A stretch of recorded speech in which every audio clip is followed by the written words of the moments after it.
Folks, I did not expect to be in this good of a mood when I saw the starting lineup a mere 2 hours ago.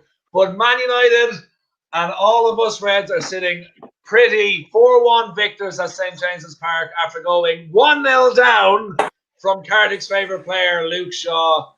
Boys, how are we feeling? Good. Relieved. We won a game.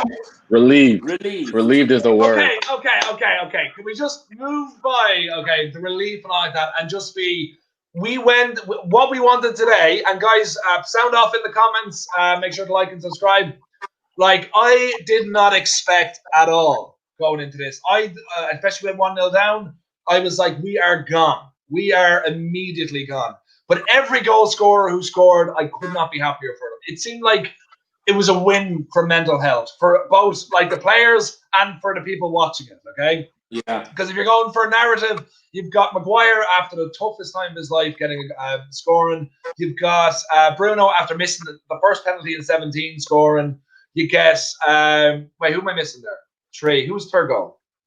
Oh, wait, hold on. It was Bruno. It was Bruno on the third. Third goal, Bruno. Oh, Wan-Bissaka! Wan-Bissaka with his first goal. Come outside, Trent. Come outside. Yes. Okay. Oh, no. You're right. AWE was the third goal. My bad. So the third goal, and then Rashford to finish off. Absolutely brilliant. And then Mata was brought in, low expectation, 2 assists. It was magnificent, okay? Low expectations and a magnificent result. Cardiff, we need to go with you first, since you were manning Twitter today like an absolute champion on All for United, and you had to... I was thinking of you. The second that went in off Luke Shaw, I was like, Cardiff's heart is going to jump out of his fucking chest. So can we just hear, how did you feel? How did you feel about the game? No, it was a shaky start, and obviously it was one of those where you just sat there and I was like, ugh. And I actually said it. I expected it to take about 25 minutes until I felt like I couldn't be asked. I wanted to switch it off. It took about 7 minutes because it was a shaky start. Yeah. And then we sort of grew into the game, and by halftime I was thinking, okay, we're not playing too badly here. If we make a couple of changes, particularly in midfield, because obviously, as we said in the preview, I wanted the diamond to happen. I wanted to load our midfield. I wanted to load the playmakers in midfield, which we did towards the end. And maybe we weren't in a diamond shape, but with all those players on there, that's when we started to play our good football. And it turned out to be the move that got us the goals. Yeah, absolutely. I recall the other night when I made mention that we should play a midfield diamond. I got a lot of criticism for that. I'm not sure why. I have to say that I agree with you, Kartik, because the game changed when we changed the midfield. And exactly.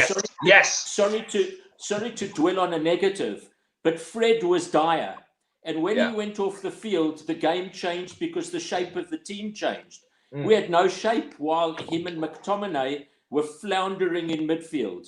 And in fact, if you look at the own goal that Luke Shaw scored, which was unfortunate, the two of them allowed Shelvey free passage right through them. And we won't mention that Lindelof got turned badly before they allowed him free passage. But one wonders why our number 34 is not starting the game.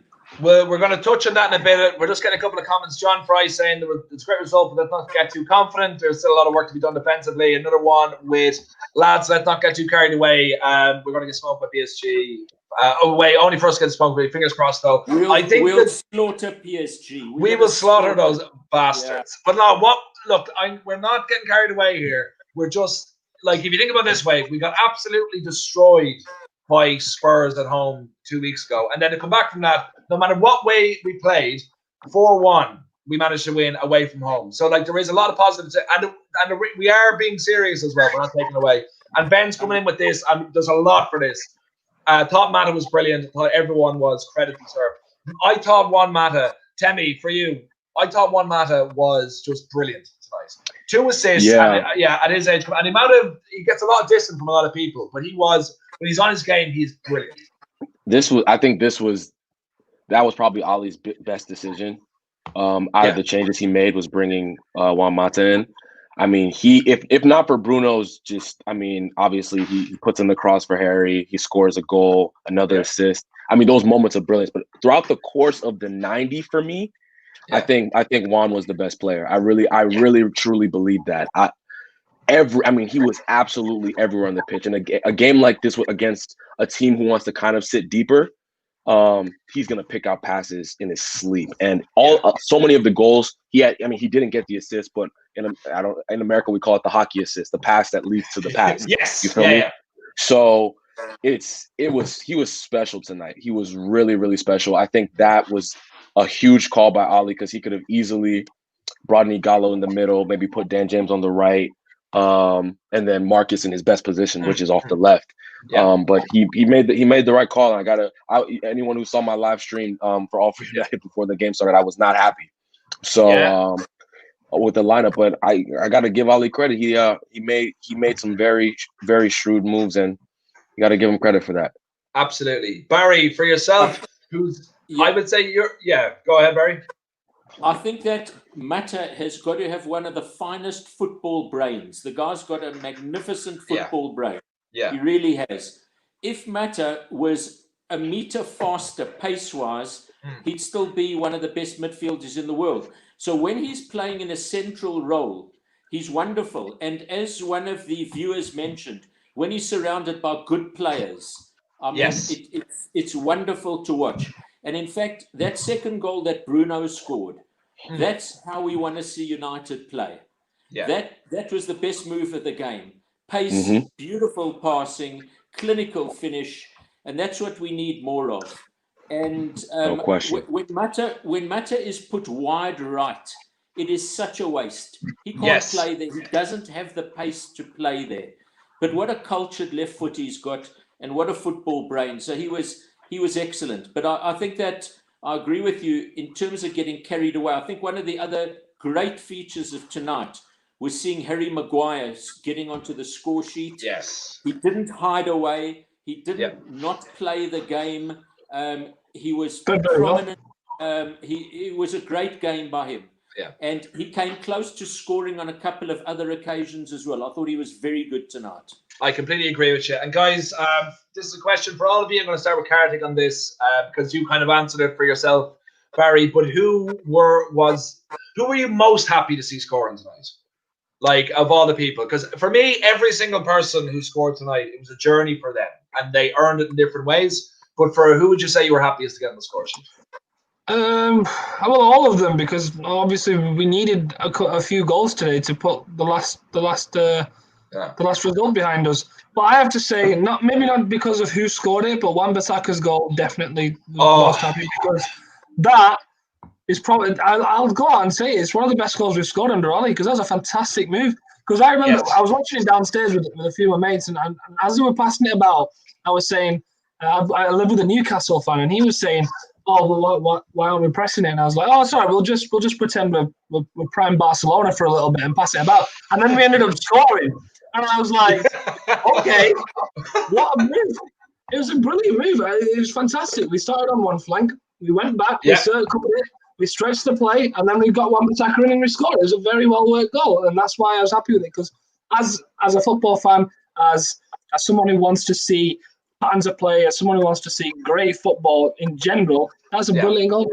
Yeah, absolutely. And the thing that frustrated me the most was because hands up if you paid for your streaming tonight. I knew it. You turned Tammy. No. So I'm already on the streaming. So just that for okay. I have to pay for a streaming service to watch all Premier League. So not just this game. Not included. Okay, then you're safe. You're safe. I'm currently. Let me explain. Try to defend yourself, you scab. As I mentioned, I live with a few of my mates. Oh, so it only cost me £2. Guys, can everyone? Sorry, Barry. I live in dark Africa, and I didn't have to stream it. And our provider, we have the most unbelievable television coverage of football over here, and we get every Premiership game. So it's, I mean, it was fabulous. So, I used to. Can we all do me a favor, okay? As I'm bringing in Abdel, who's about to come in now, can we all just boo Kartik for being a shell and for paying for it? So everyone just boo when I'm bringing Abdel. Okay, boo, boo, boo. Hey, Abdel. Welcome to the party, pal. How are you? How are you? Good, good, Abdel, good. you've just missed us gushing over finally, you know, okay, as Jacob says it, oh no, that's not what he said. No. Hey, you forgot the word champions. Come on, man.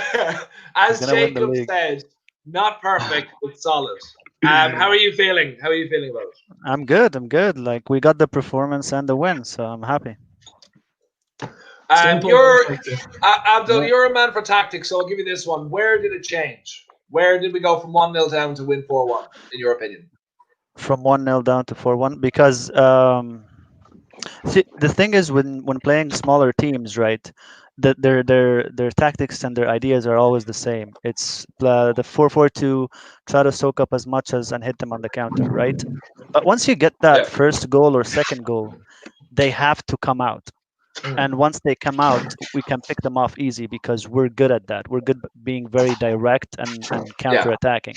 And this is what happened. When it got closer to the end of the match, Newcastle just want to get that equalizer. They'll be happy with the draw. So when they came out, we just picked them off very easy with 3 goals. Yeah. Like Barry, I looked at this so I'll do it this way just so it's a bit easier. Barry, for yourself, sorry, I'm going to mute you, Kartik, because you're dancing in there. Barry, for yourself, where did it change for you? I think, firstly, I don't think we must get carried away because there's still some problems. And I think Newcastle were very poor today, to be honest. But the game changed when Fred was substituted. Our midfield was dreadful with the starting midfield. There was no shape. They were all over the place. And when Fred went off the field, suddenly the shape changed. Mata and Bruno were able to dictate the pace of the game. And one thing, Bruno having missed that penalty, and, statistically he was due to miss a penalty. Yeah. But he didn't let his head drop. And credit to him, he carried on, he looked for the ball, he was involved. And really, that second goal that we scored was absolutely magnificent. I loved that goal. Beautiful to watch. Tammy, for you, okay, where did the game change for you? When did it start getting good again? Yeah, no, I'd have to agree with Doc. I honestly think Fred, he normally needs in my opinion, he needs a couple games of starting to kind of get to his best form. And he was misplacing a lot of passes today in the first half. I thought McTominay was hiding up until Fred got off the pitch. And then he was able to, when it was weird, when Fred came off the pitch, McTominay seemed to gain more confidence. I don't know. It was kind of weird. But definitely the switch for Fred, Pogba for Fred made a huge difference. I think Juan Mata, when that happened, he was coming in field the whole game, but it just seemed like all of a sudden McTominay's putting a pass into Mata right at the halfway line, then he's turning and there's just options everywhere. You feel me? So I definitely agree with Barry. This is there's still a lot of problems. Like, we got to be honest. Obviously the game opened up. Newcastle's front two were absolutely miserable. I mean, they were poor. Wilson and Joe Linton were terrible, and we have to take that into account. I thought St. Maximin was doing a lot but doing nothing all at the same time. So I mean, he was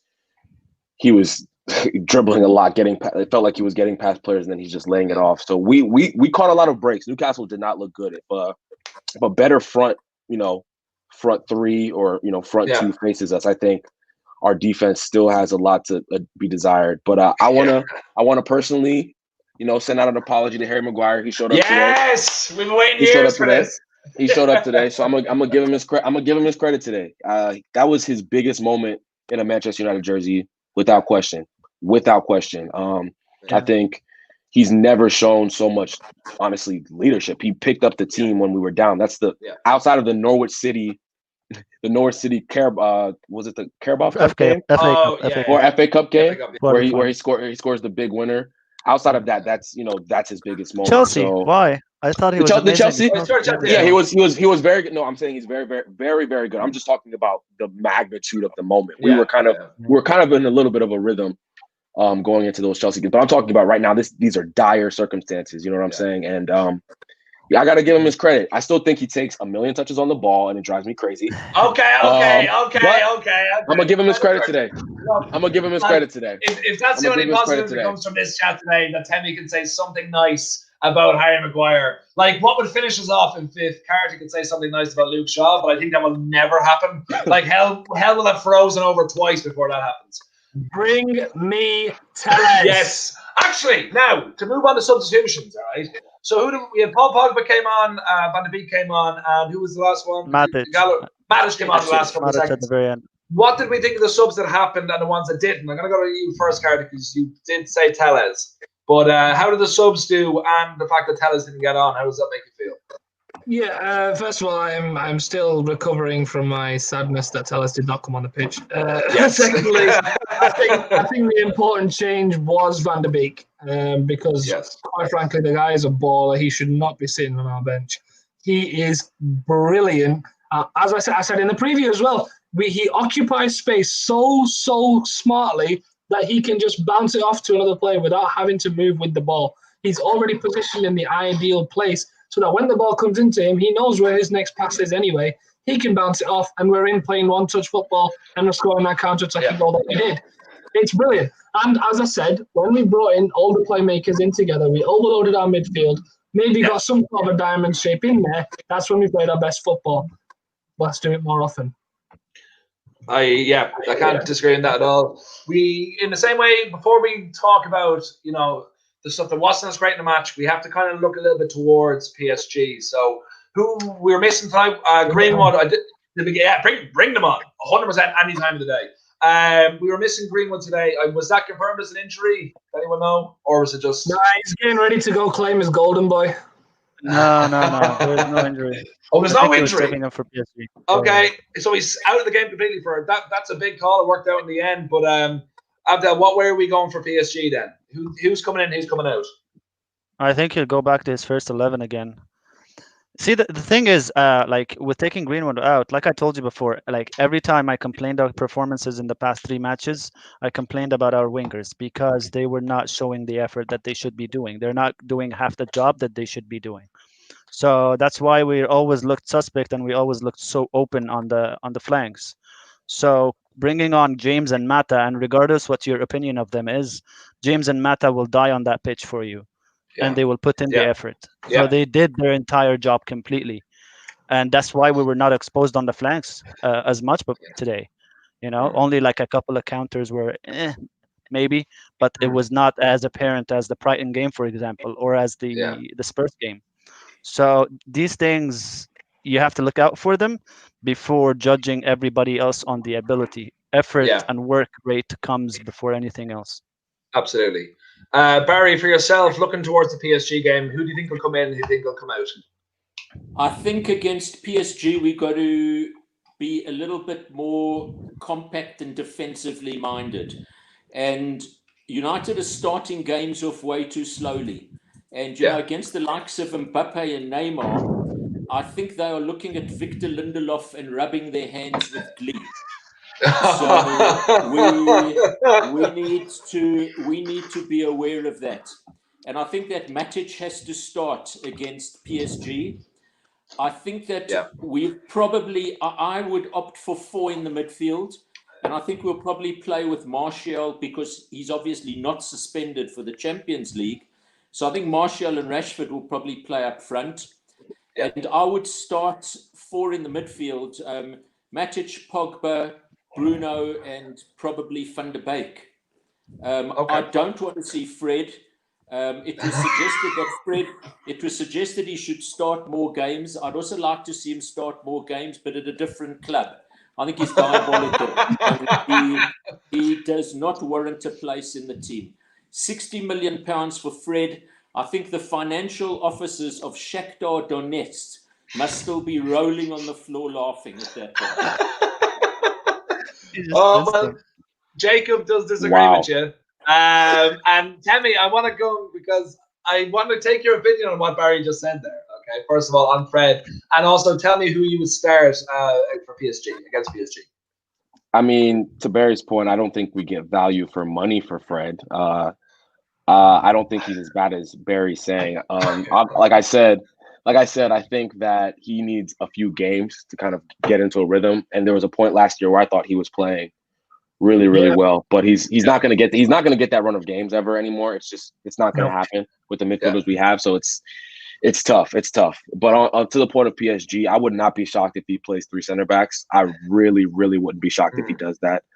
I don't think he's going to trust Lindelof and Maguire to 2 against Neymar and Mbappe. I would expect, if I'm just being really quick, I would expect a Luke Shaw, Maguire, Lindelof back 3, Tellez, maybe Dan James over AWB, Matic, Pogba, Bruno, Martial, Rashford up top. That's just a guesstimation. But yeah, no, I just would not be shocked if he went 3 at the back for this game. I'd be completely dumbfounded if he didn't, because I just don't trust our back 4. I really don't, especially against a team that's gonna put the pressure on us. Well, what I found interesting there is that you said Luke Shaw as part of the centre back, because I'm probably speaking for 2 of us here when I say I don't want him in the starting 11 at all. But if I'm going by row of hands, how many of you think Donny will start against PSG? Sorry, say that again. 2. By a show of hands, how many think Donny will start against PSG? Okay, so half. All right. Okay, that's fair enough. But back to the game that we had this evening, because let's just keep this positivity going before we're looking forward to playing the French champions. Who would you say is man of the match? I'll go to you. Carter, go to you first. The best player in the Premier League, Juan Mata. Juan Mata. Barry, you next. Oh, sorry, just one other mention. I thought our goalkeeper had a very good game tonight. He did. Oh, sorry. Yes, I should have mentioned that. Pulled off some good saves. Yeah. Man of the match, sure. Probably Mata. Man again, Abdul? I'll give it to either Bruno or Mata. So I'll say Bruno just to be different. Come on, man. Temi, go on. Temi? That was definitely Juan Mata. Definitely.